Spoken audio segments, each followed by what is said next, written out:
before we start? That would be much appreciated. Thank you. So either stay or go. Thank you. Okay. Kia ora koutou, ko Rhiannon Mackie tōku ingoa. My name is Rhiannon Mackie. I'm a 17-year-old youth climate and environmental advocate based in Aotearoa, New Zealand. I have been fighting for climate justice since I was 14, and I'm really passionate about making climate policy spaces accessible and engaging for young people, because these spaces must be open to us, who will be and already are being directly impacted by the decisions we're making here. And my name is Björn Fondén. I'm a 25-year-old sustainability and climate advocate that has spent the last 10 years working in different civil society organizations, private sector institutions, governments, and in the United Nations for a better and more sustainable future for all of us.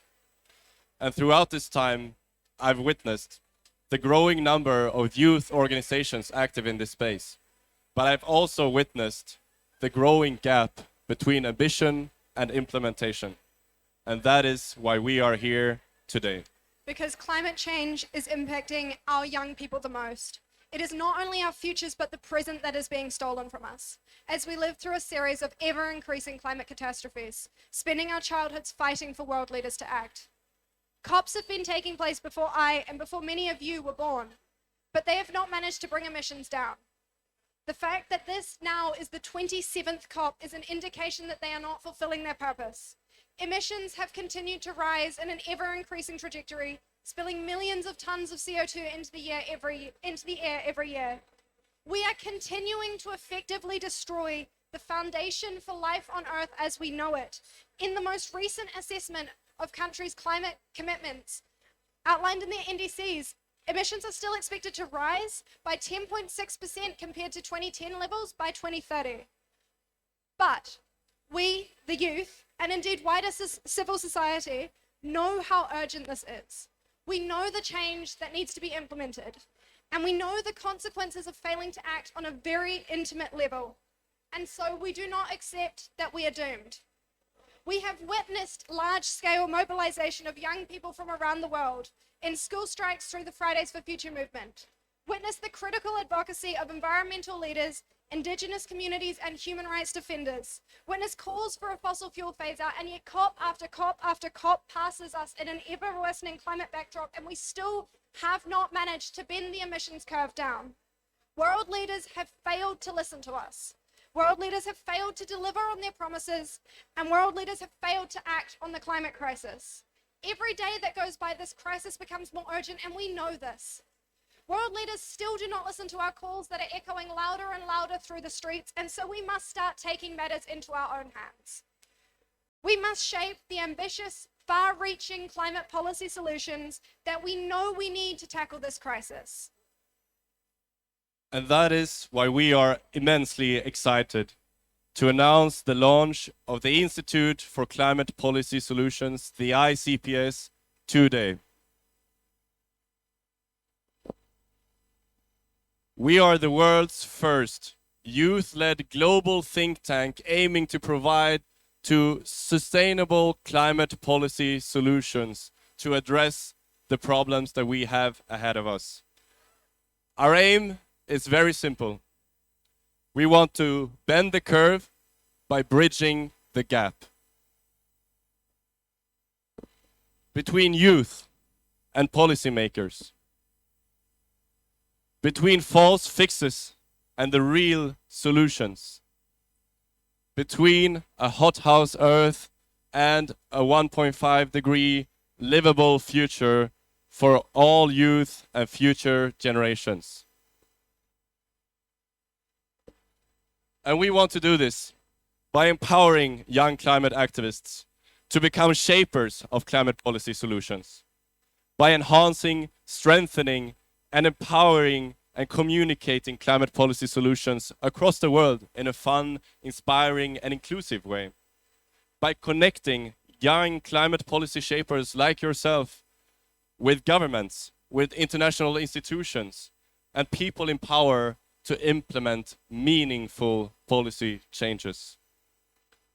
As our first action, we are excited to launch the ICPS Climate Policy Competition. A global competition open for everyone below the age of 30 to contribute with your best policy ideas, solutions, and thoughts to help solve the climate crisis. It can be a carbon pricing scheme in your country, an agricultural reform that might bring down emissions, a new way to look at how we transport ourselves, how we move around in our cities, and reduce emissions from transportation. The important thing is that the policy solution should be real, it should be scalable, solution-oriented, to really reduce emissions and facilitate the achievement of our climate targets in a just, fair, and sustainable manner. Everyone is able to compete. Everyone is able to win.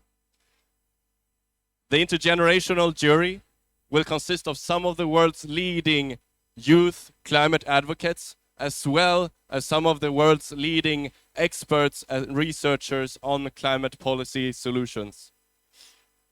And the winner will win a prize of $1,000 in order to help scale up that climate policy solutions, and we will also help you connect with the government in charge of that solution to help make it a reality and take us one step closer towards reducing emissions at scale and stopping the climate rampage we are already facing.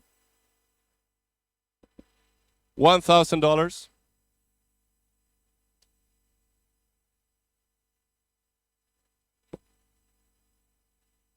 Okay, I'm too far away. $1,000, one winner, opening the 1st of December. Note this down, the ICPS Climate Policy Competition. So help us bend the curve by bridging the gap.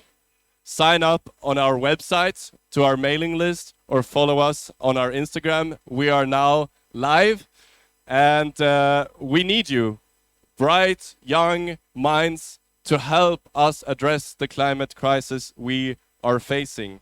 We need you in the coming weeks and months ahead in forming this initiative, in connecting with the right people, in scaling this and in making it a reality to bend the curve.